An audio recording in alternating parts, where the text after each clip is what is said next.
Before we start today's video, I've got something really exciting to announce you guys. I'm starting a subscriber sleeper league for Bobby's Big Board viewers, and I will also be playing in it as well. So if you've ever wanted to test your fantasy skills against me, now is your shot. The link to join is posted in the announcements channel in my Discord server, so make sure you're in there. The invite link is in the description down below. So thank you guys as always for watching, and let's get straight into the video.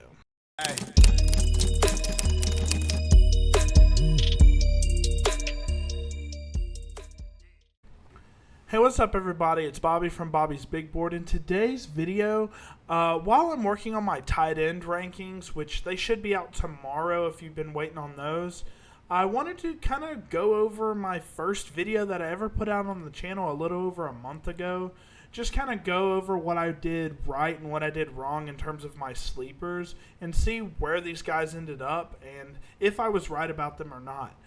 Honestly, guys, over a month ago, I really didn't think the channel would take off like it did. You know, I have over 160 subscribers now, and I've gotten a lot of positive feedback from you guys. So thank you to everyone that's watched multiple of my videos, and even if you just stopped by for a quick second, thank you guys for all the support.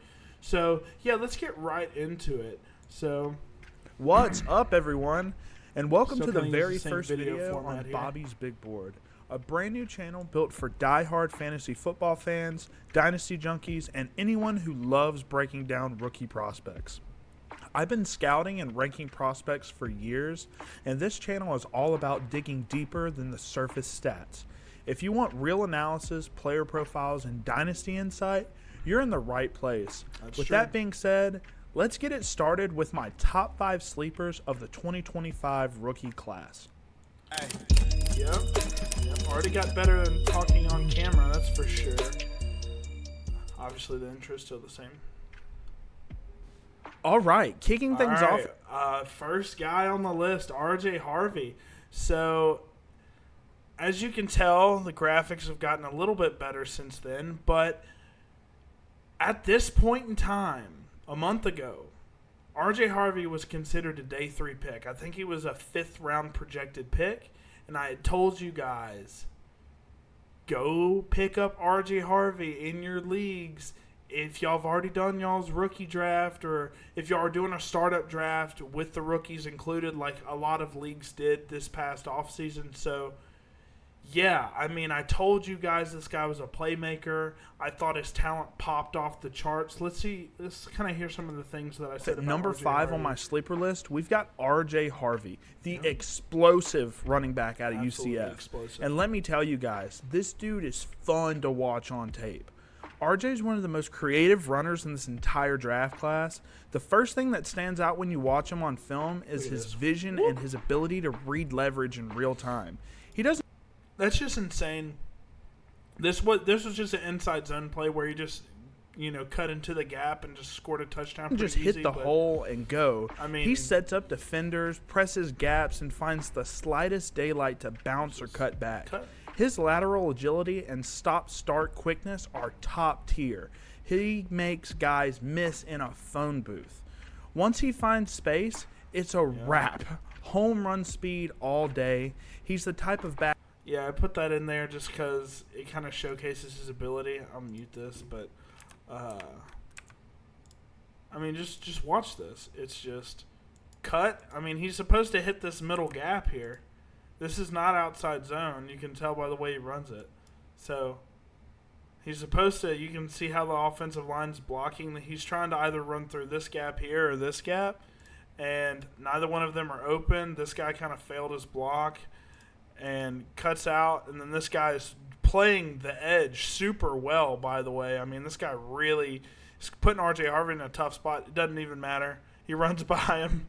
He's just a super crazy athlete. He does can this all break the off time. 40-yard gains out of nowhere. Another and when example. a play looks bottled up, that's when he explodes and takes it to the house. There's that long and that's speed. exactly why my pro comp for him is LaShawn McCoy. He's got the same jittery, ankle-breaking style, that cut-on-a-dime ability that made McCoy so dangerous. Now, look, I'm not saying he's going to have the same career as Shady, but stylistically, the comparison is real. So, with that, He's the second round pick now. I guess I hadn't mentioned that. He went in the second round. It was like mid to late second round to the Broncos, who were in desperate need of a running back. Since Javonte Williams left, they weren't really, sad about him leaving. But R.J. Harvey is going in the first round of a lot of rookie rookie drafts. So, yeah, absolutely hit it on the head here. So I'm going to skip to the next guy. But, yeah, the cuts back thing is definitely still a thing that he has troubles with. Here's one that I kind of missed on. Vision and a little Shady McCoy in his game. R.J. Harvey is your guy.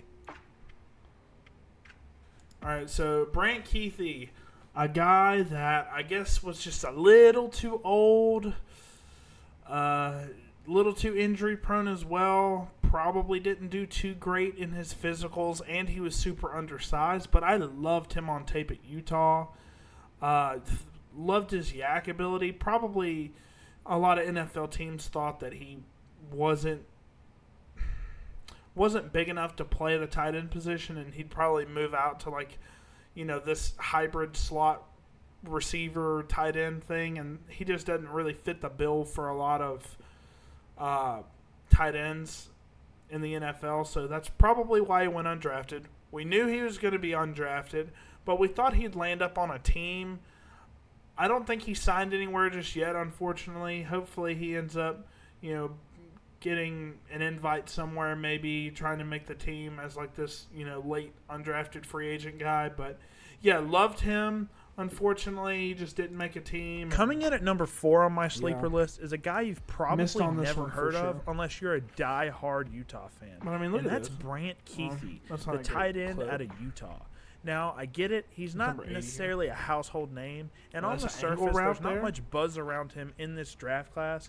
But I'm telling you right now, this dude can play. Decent block on the What edge. jumps out immediately to me on film is how fluid he is as a route runner. Kuithe isn't just running shallow crosses and. Yeah, so. This isn't the craziest out and up that you'll see, but look, makes this guy cut down on his leverage and cuts up immediately. Great job by the corner of flipping his hips there.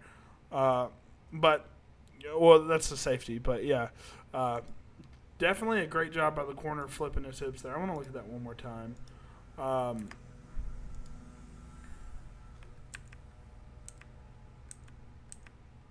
Lost my place. Okay. Yeah, out.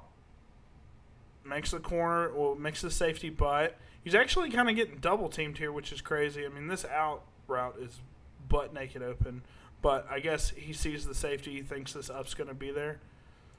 Doesn't get the separation that you'd want, but still makes the catch nonetheless, and actually has some really good transition speed as well after the catch.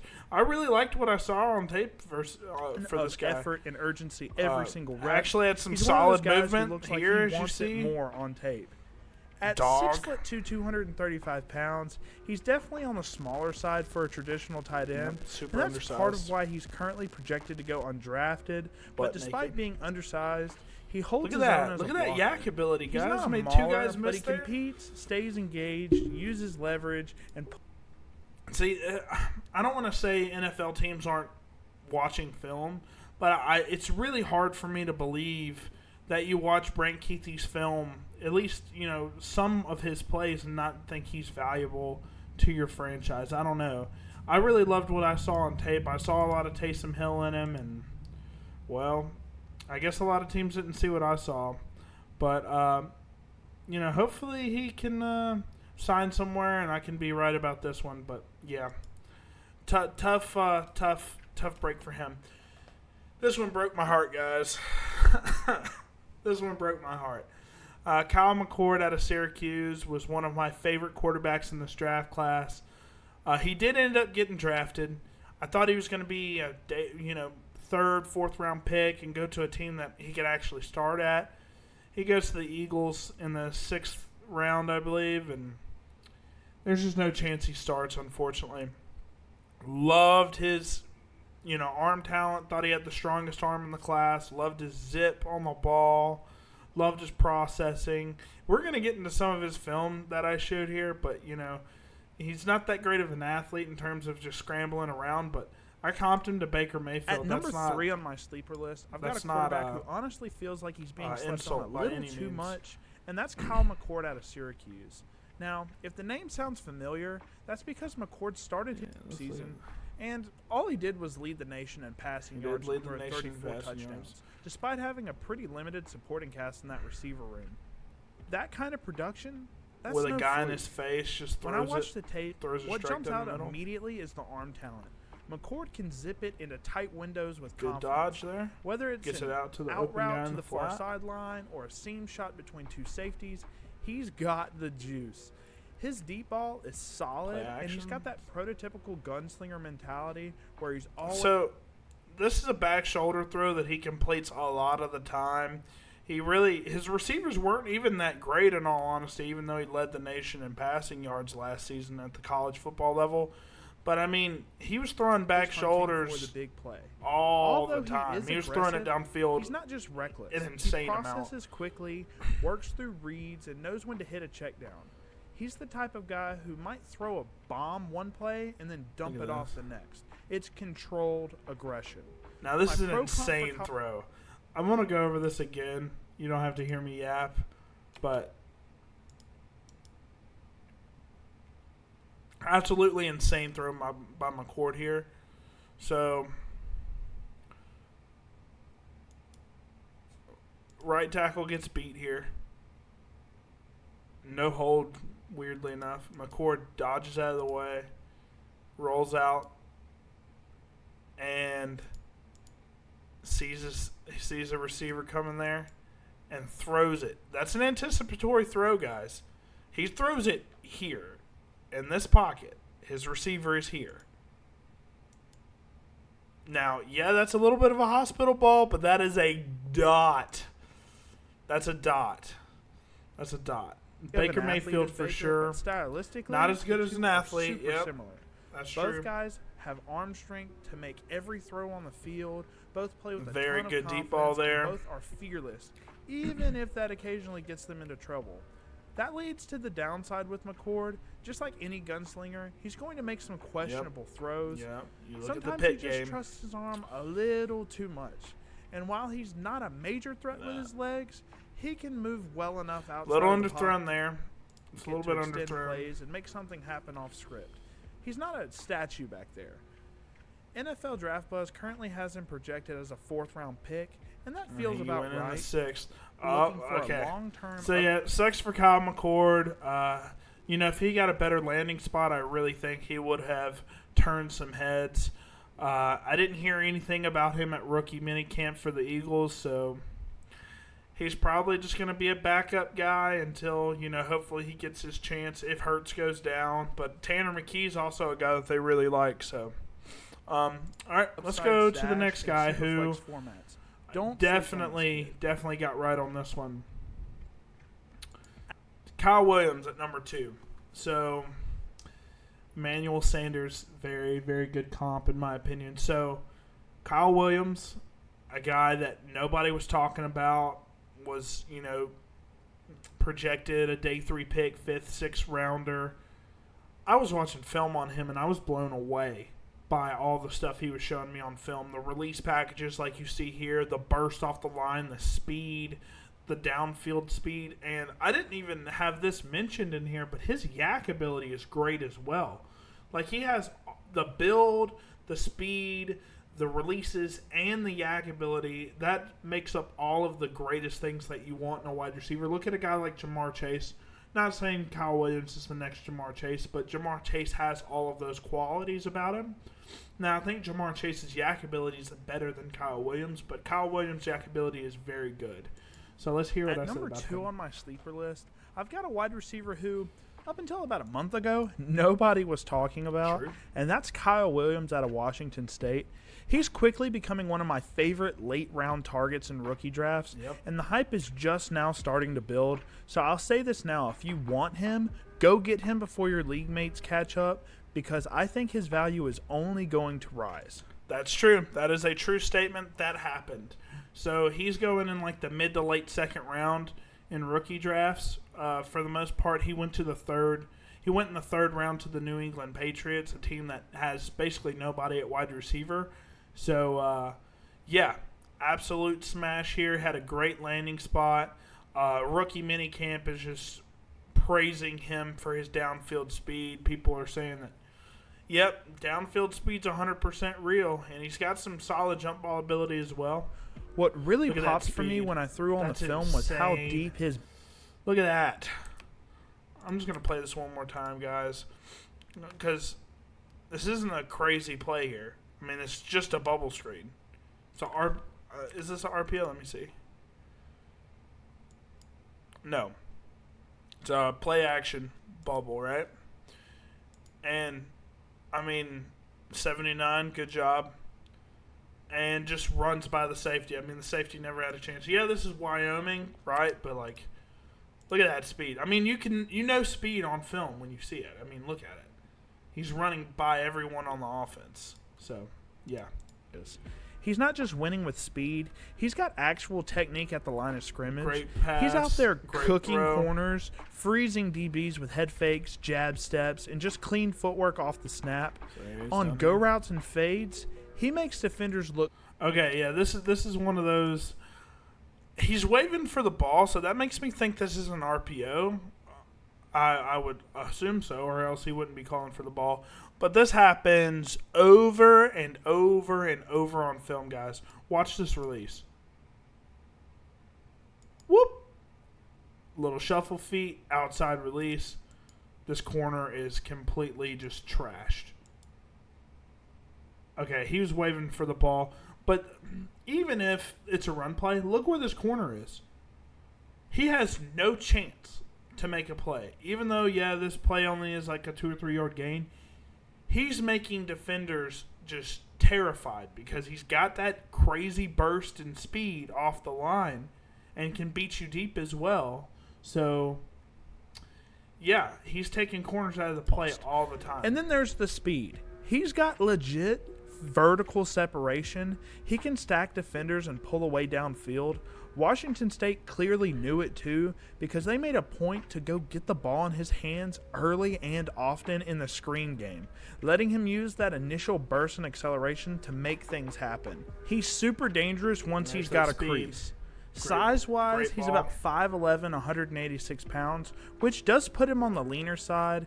This could lead to some issues against press coverage. So this is another thing that you guys can learn to expect. This is Boise State. Boise State was a college football playoff team. So, I mean, just kind of like a, in-hitch kind of deal. It's basically finding the soft spot in the zone, which he does, right, in between these two zone defenders. Cover 3 look. And hits him here. And look, he just caught the ball. He's already turning upfield. Boom. Nope. Nope. Nope and nope. Just breaking through tackles like crazy. Come to expect that with Kyle Williams. If they use him like they should in these short yardage, kind of similar to how the Bengals used Jamar Chase. Use him in the same sort of ways. Corners. He can and be I'll an be honest, absolute his contested catch ability isn't all the way there yet either. And that's true. He has some concentration drops on film from time to time, just especially when it's kind of like hospital balls. And then, downfield, his contested catch percentage, I think, is like 50-ish%, which isn't terrible. But you'd rather have it in like that 60% Pushes at range, times, but it's inconsistent. And that's an another area one of he's those going to plays. have to keep developing. Not the best clip here in terms of bit rate, but, you see him breaking tackles. That being said, you're not drafting Kyle Williams to win jump balls. You're drafting him to separate, stretch the field, and give you a spark after the catch. Yep. NFL Draft Buzz has him projected as a 5th-round pick. So he went 2 rounds earlier than this to a wide receiver needy team where he's likely going to be the wide receiver 2 off the rip. And I could honestly expect Kyle Williams to be a wide receiver 1 once they move on from Stephon Diggs. In rookie drafts, I think you could grab him in the 3rd round and maybe even later in some leagues. Which, that's not the case anymore, guys. He went up to the mid to late seconds. So. That's great value for a guy with his traits. I'd love to see him land with a team that needs help at the X or the Z position. The Chargers make a lot of sense, especially with how they've reshaped their wide receiver room. He'd bring a vertical element that they're lacking. The Browns would be another great fit. He could rotate in with their other speedsters and bring a different flavor to the offense. And honestly, the Raiders wouldn't be a bad fit. So don't end up saying the Patriots here, but yeah, all of those guys were good. The Browns didn't bring in a receiver, I don't think. They brought in 2 running backs, though. The Raiders brought in Besh, who I loved that at the time. And the Chargers brought in Trey Harris. Either. He could step into a role right away in that system. And when I watch him, the guy that comes to mind for me is Emmanuel Sanders. Still kind of believe that. I think I didn't want to say Jamar Chase because I thought I'd get roasted, but Jamar Chase kind of gives me – he's like a light Jamar Chase. But Emmanuel Sanders the same sort of suddenness good. Off the line, the ability to create separation deep, and that burst after the catch. He's not a perfect player, but in terms of late round... Yep, love that. Who's my number 1 sleeper, guys? Oh, Jordan James. Well-rounded back. He's a smart runner. He reads blocks well. And number 1 on my sleep. All right, so Jordan James, man. Jordan James is a guy that impressed me on film just so much. I still think he can be very productive at the next level because he landed with the 49ers in the 5th round. I thought he was more so like a 3rd or 4th round guy, but the running back class was just so loaded this year. Man, if CMC goes down this year, I don't think Isaac Guerendo is just a guy that's going to be consistent enough for them. Jordan James could very well come in, and if he gets that job, from what I saw on film, he's going to be a monster. Just a definition of consistency. You know how Jordan Mason did last year. I think Jordan James will do much better than Jordan Mason if he's able to get a good amount of touches next year, or this next season, rather. So, sleeper list, and honestly, it's not even close. My favorite sleeper in the entire 2025 draft class is Oregon. So, that doesn't look like a very pretty play because, it's just a 5 or 6 yard gain. But this is what Jordan James does better than any player in this draft class. And I'm going to say it now. He was a 5th round pick. I know. He doesn't have any he doesn't have top end speed or top end elusiveness or anything like that. But this is what he has that's elite in my opinion. This. Just overall burst, go through guys, get you 6-7 yards. He'll do that every single play for you. Burst, speed, just acceleration out of the gate is something that you need to have in running backs, especially at the next level. You can be the most powerful back. Look at Ollie Gordon, a guy that's super big, super powerful, no juice to him at all. I mean, he just is not fast. He can get you 2 yards a carry on like 50 carries. Jordan James will get you much more than that just because of the burst, even if the run blocking isn't great. So, kind of got a crease here. Boom. Stiff arm, solid stiff arm there. I mean, he's quick, guys. I mean, I know. Like I said, I know he's a 5th round pick, but look at that. Look at that. I mean, he's a super quick accelerator. Good cut there. That ended up being called a touchdown. Absolutely electric. And that burst turns into power, which lets him drop the hammer on defenders. He's not just quick. He's physical. And he's got that James Cook ability. If you guys watch James Cook on film, he's able to just extend himself for extra yards pretty much every single time, which is what makes him so efficient. Physical, explosive, and hits the hole with intent. I mean, look at that. Yeah, it's UCLA, but look at this. This is just a simple inside zone where they pull the 2 guards. Or pull the, who do they pull here? Do they pull the center and the right guard? Oh, they pull the right guard and the right tackle. Yeah. So, I mean, definitely a hole here. And just explodes through it. I mean, explodes Seen through this it. year, plus a little wiggle to his game, and you've got Bounces a off the really tackle, well-rounded stiff arm, back. beautiful He's a stiff arm. smart runner. He reads, He's the most well-rounded back in the class. I still believe that right now. blocks well, and what impressed me the most, he doesn't take negative plays. I honestly couldn't recall a single play where he got tackled in the backfield. That consistency absolutely matters. Absolutely it does. That's why the 49ers, a team that, kind of are set at the running back position, at least for now. Jordan James is the definition of consistency, man. He just is. And some of his limitations, like top-end speed, you saw it on film just now. I mean, his top-end speed's nothing to joke about. I think he ran like a 4.40, so. Here's another stat for you. In nearly 400 career rushing attempts, fumbles. Jordan James has not fumbled the football a single time. That's a rare trait. I think him and Kyle Monangai were the only two guys. Maybe Travion Henderson. I think maybe Travion Henderson as well. Those were the only three backs in this class that didn't register a single fumble. That's rare. That is absolutely elite ball security. And he's not a one-dimensional guy either. He brings pass-catching ability to the table. Yep. Now, I'll admit the only nitpick I have in his game is his limited route tree as a receiver. It's hard to say if that's really on him or it's just the Oregon scheme, I mean, not that utilizing guy. their backs in that way. But either way, it's something to watch. Yeah. Okay. So I do want to look at this play real quick. So great RPO. Really, I guess we'll see him bulldoze that corner. But great work by Dylan Gabriel selling the corners here. But look at this play. He's wrapped up here at the 5-yard line. Get off me, jump in. And like I said, he's got that ability to just extend the ball, right? Extend the ball and grab those extra yards.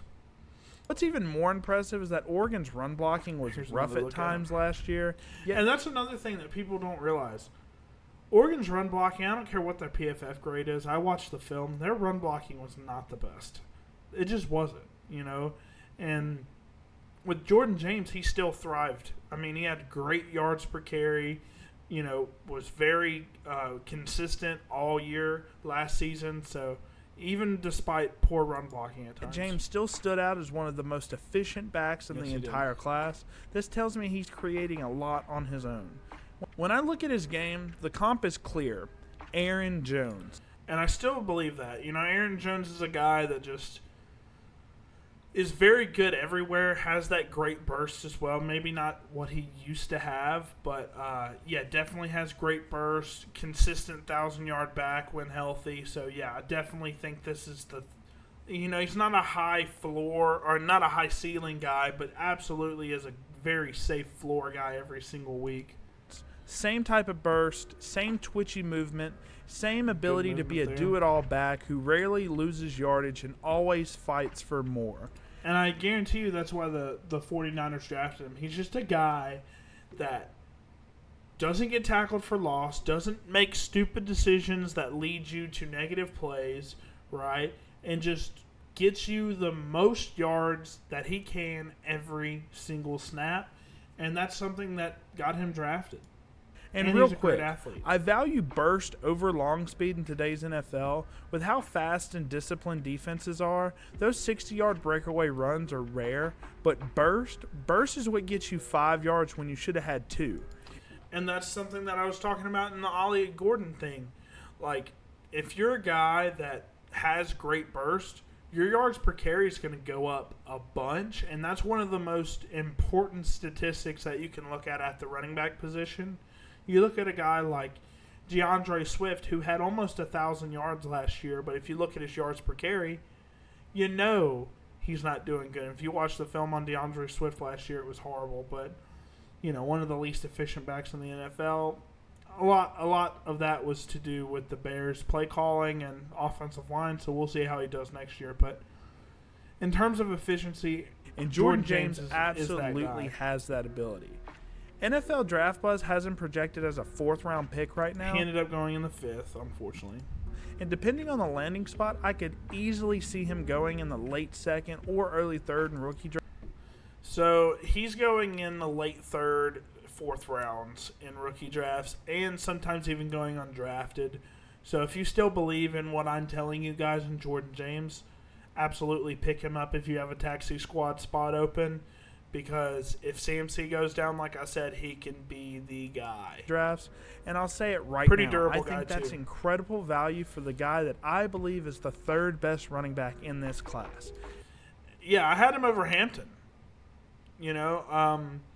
Maybe looking back, that was a little bit stupid just because Hampton also possesses that same big-time burst ability that Jordan James has, but had better production. But I don't know. At this point in time, Omarion Hampton just really wasn't sticking out to me on film, and I really thought he was just hitting a hole and going, kind of like how Caleb Johnson was. But with Jordan James, I just saw him do more with less, I think, is why I put him over Omarion Hampton. In terms of fits, I'd love to see him go to the Minnesota Vikings to learn Yeah, they signed Jordan Mason, so behind Aaron Jones and eventually take over that backfield. He'd be the perfect heir there. The Raiders are another interesting fit they grabbed my number one running back, so they don't need Jordan James. if they pass up on a guy like Ashton Genty early. And hey, the Cowboys make They drafted my worst running back. The Cowboys did in Jaden Blue. a lot of sense too. They need juice in that backfield, and James absolutely brings it. He would have been a great pick for the Cowboys. Jordan James is my guy. Don't be surprised if we look back in a year or two from now and wonder why he wasn't getting more hype. And I still stand by that because, like I said, if CMC goes down and he gets some meaningful touches, I think that backfield will be his. And there you have it. Those are my top 5 rookie sleepers in the 2025 draft class. Guys that may not be getting a ton of hype right now, but could absolutely outproduce their draft capital. And like I said, I hit on some of these. I missed on others. Kyle McCord, I still think is very talented, but had a very bad landing spot. And Brent Keithy just didn't get drafted at all, which I didn't expect him to. But I did expect him to land on a roster somewhere. But, yeah, for sure. Hit on Kyle Williams, kind of hit on Jordan James. That's yet to be seen. And then Kyle Williams hit, and then R.J. Harvey was definitely a hit as well. Leagues. Let me know down in the comments, who's your favorite sleeper this year? Is there somebody that I missed that you're higher on? I'd love to hear the names you're stashing in the late rounds. If you enjoyed the video, drop a like, subscribe to the channel for more prospect breakdowns. And join the Bobby's Big Board Discord. Rookie rankings and fantasy insight all season long. And don't forget to hit that bell so you don't miss anything that I drop. Next up, I've got a video coming on rookies to avoid in 2025. So be on the lookout for that one. You're not going to want to miss it. I'll be honest, I'll probably do a reaction video to that because I definitely know most of those I got right. Appreciate you watching this video. It's just the beginning here at Bobby's Big Board. I've got a ton of content coming your way, and until next time, peace. And I still have a good bit of content waiting on you guys to watch, so yeah, for sure. Yeah, that was my reaction to the video, guys. Hit on some, missed on others. That's just how it goes pre-draft, but yeah. But thank you guys for watching as always, and like I said, my tight end rankings will be out probably tomorrow. So, yeah, thank you guys for watching. I'll see you guys next time. Hey.